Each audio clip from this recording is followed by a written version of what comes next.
નમસ્કાર ગુજરાત વિડીયોમાં તમારું સ્વાગત છે। તો ખેડૂત સમાચાર જોવા માટે આપણી ચેનલ 4K ગુજરાતીને સબસ્ક્રાઇબ, વિડીયોને લાઈક કરવાનું ના ભૂલશો। તો આપણે આજે લઈ આવ્યા છે ત્રણ મોટા સમાચારની વાત કરીએ તો 2024માં પાક ધિરાણ લોન એટલે કે ગુજરાતમાં દરેક ખેડૂત માટે પાક ધિરાણ લોન લઈને આવે છે મહત્વના સમાચાર। એટલે કે ખેડૂતે લીધેલી લોન નવા જૂની કરવા માટે ખેડૂત પાસે કેશ પેમેન્ટ માંગવા બદલ ડાયરેક્ટ બેંકમાંથી ઓટો રિવ્યુ કરવામાં આવશે મિત્રો। એટલે કે આવી તેવી માં ખેડૂત દ્વારા કરવામાં આવી છે અને ખેડૂતો બેંકમાંથી લોન પૈસા ભરવા માટે બહારથી વ્યાજવા પૈસા લાવી વ્યાજ પૈસા ભરવા પડે છે, જેથી ખેડૂતોને ઓટો રિવ્યુ સુવિધા આપીને ખેડૂતને થોડી રાહત આપવામાં આવે તેવી માંગ ખેડૂત કરી રહ્યા છે।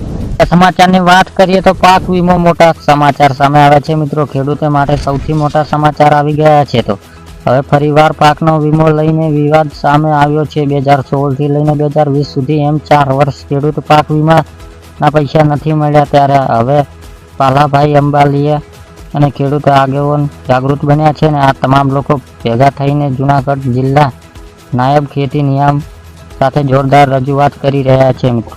તો આપણે ત્રીજા સમાચારની વાત કરીએ તો 2 લાખ રૂપિયાની સહાય એટલે કે મિત્રો પ્રધાનમંત્રી સુરક્ષા વીમો યોજના વર્ષ 2015માં પ્રધાનમંત્રી સુરક્ષા વીમો યોજના શરૂ કરવામાં આવી હતી અને અગાઉ તેને વર્ષ પ્રીમિયમ 12 રૂપિયા હતું, જે 1 જૂન 2022 થી વધારે 20 રૂપિયા કરવામાં આવ્યું હતું। આ યોજનામાં તમને 2 લાખ રૂપિયા અકસ્માત વીમો કવચ મળે છે। જો તમારી ઉંમર 18 થી 70 વર્ષ વચ્ચે હોય તો તમને આ સુરક્ષા વીમો યોજના ખરીદી શકો છો। એટલે કે દર વર્ષમાં માત્ર 20 રૂપિયા ચૂકવી 2 લાખ રૂપિયા સુધી કવરેજ આપે છે અને આ વીમાનું પ્રીમિયમ 1 જૂનથી 30 સુધી માન્ય છે। તો સૌથી સારી વાત એ છે કે આ પોલિસી મેળવવાથી ખૂબ જ સરળ છે અને તમે કોઈ પણ બેંકમાંથી શાખામાં જઈને અથવા તમારી નેટ બેંકની દ્વારા ઘરે બેસી આ યોજના હેઠળ પોલિસી લઈ શકો।